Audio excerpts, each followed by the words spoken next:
Wow. At this point, you know how to define your very own functions. But not only that, you know how to write functions with multiple parameters and can return multiple values using tuples. Good job. We'll now talk about the idea of scope in the context of user-defined functions.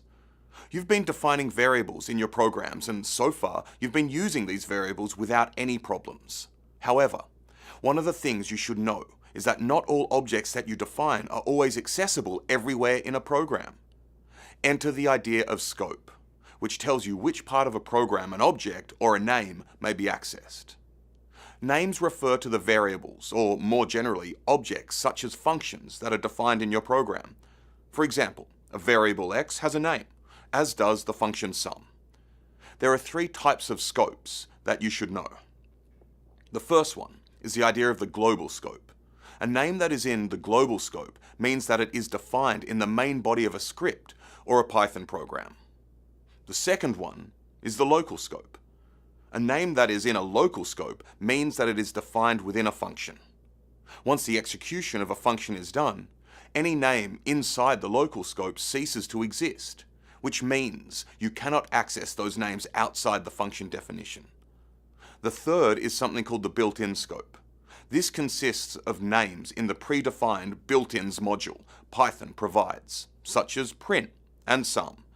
You'll play around with the built-ins module in the interactive exercises.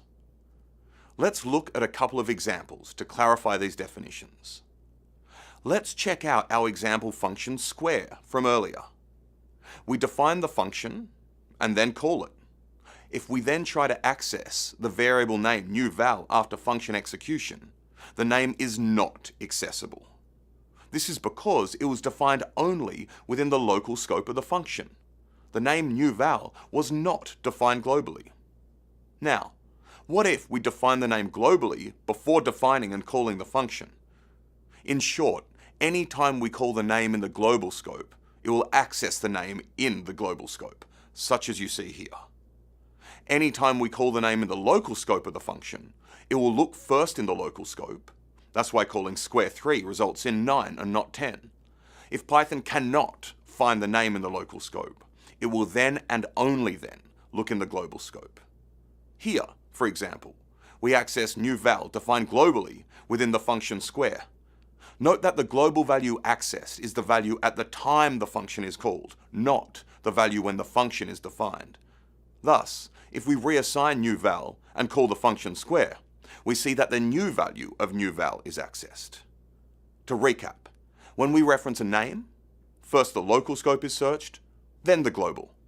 If the name is in neither, then the built-in scope is searched. Now, what if we want to alter the value of a global name within a function call? This is where the keyword global comes in handy. To look at how it works, let's look at another example. Within the function definition, we use the keyword global followed by the name of the global variable that we wish to access and alter. For example, here we change new val to its square.